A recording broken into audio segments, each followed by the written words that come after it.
Hello and welcome to another video. If you've been following this channel for some time, you'll notice I've done several, not very many, but quite a number of speaker reviews and unboxings, and I've usually had positive remarks about most of them, if not all of them. But in today's video, it's a bit different. I'm revisiting one of the speakers I bought a while back from Oraimo, and it's the Oraimo SOUNDFLOW.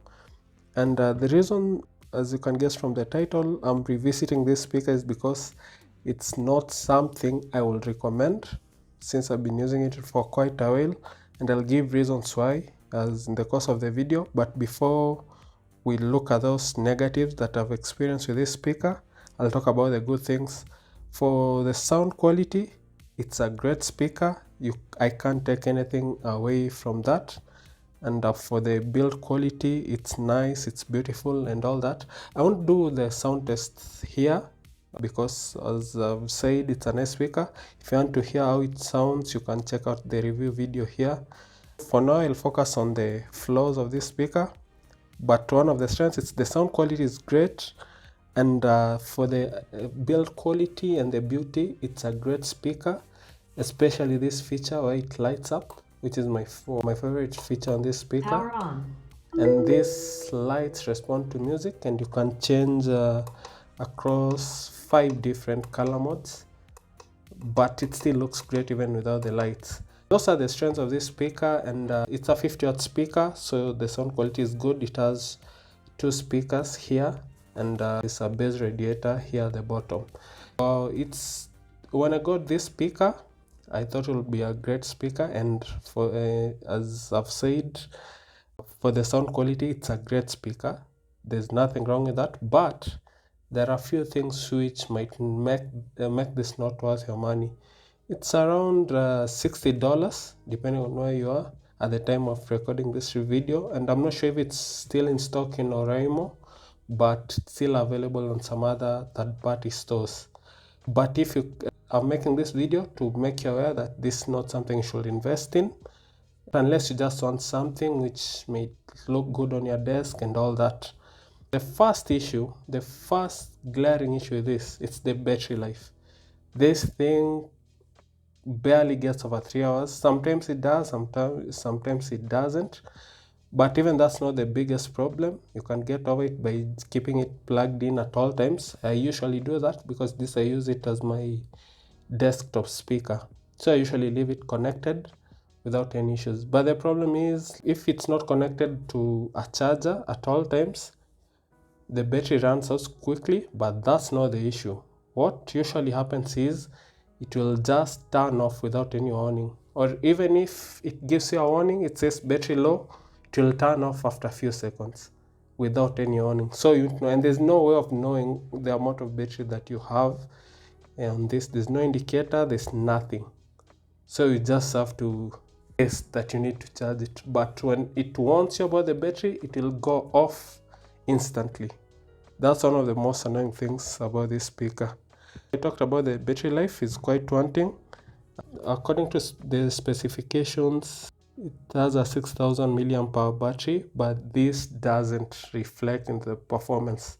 Should have gotten at least 5-6 hours in that, but the best I've gotten out of this is just over 4 hours, and I can't remember if it was at maximum volume or not, but the battery life is quite wanting, considering this was one of the most expensive. It was the most expensive speaker on the Oraimo eShop that was there at the time when I bought it.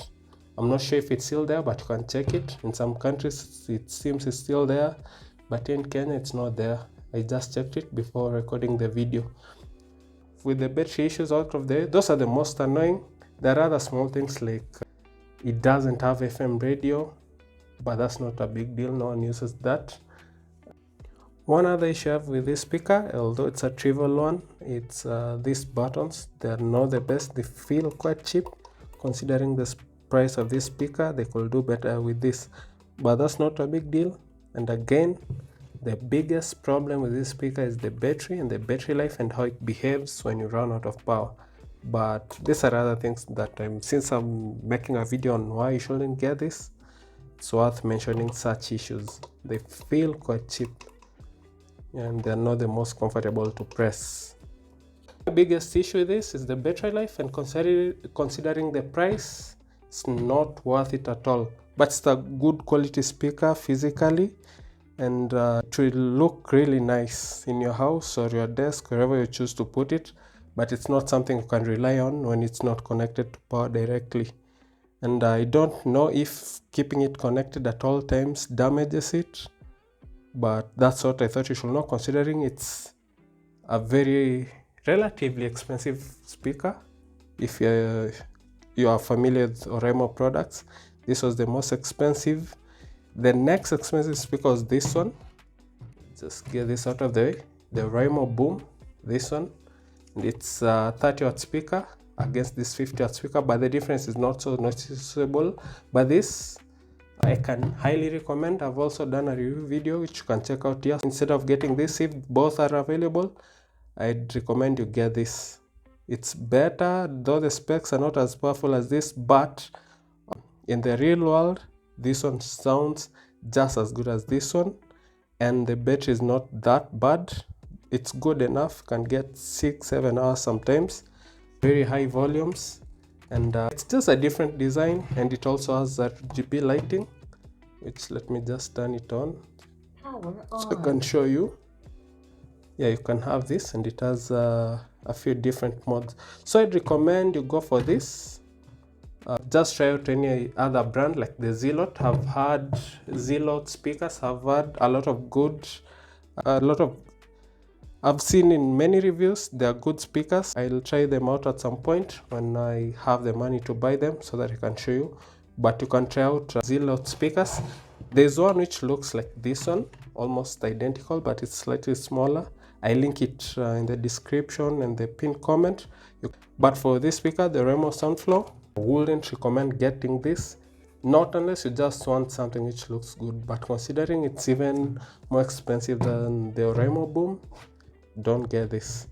It's and the price is also another turn off, so just avoid it if you can, and you spend your money also on something else which is better. Since I've recommended the Oraimo Boom over the Oraimo SOUNDFLOW, I'll do a head-to-head video comparing these two. It should be up already if this video has been up for a while, but if you are watching this video on the day of releasing, just stay tuned for the video in the near future. In a few days, less than a week, it should be ready. Given you the alternatives, and I've told you why I have an issue with this. Mainly it's the battery life, which is quite bad, and the turning off without a warning. It's very bad, very annoying and all that, but I'll still continue using this, and guess for some reason you want to get it, I might leave links there, but just avoid it. You can also watch my other videos. I've done reviews of this where I talk about most of the good qualities, but I think I've mentioned the battery issues in one of the videos, so avoid it. I know I've said it many times, but don't buy this speaker.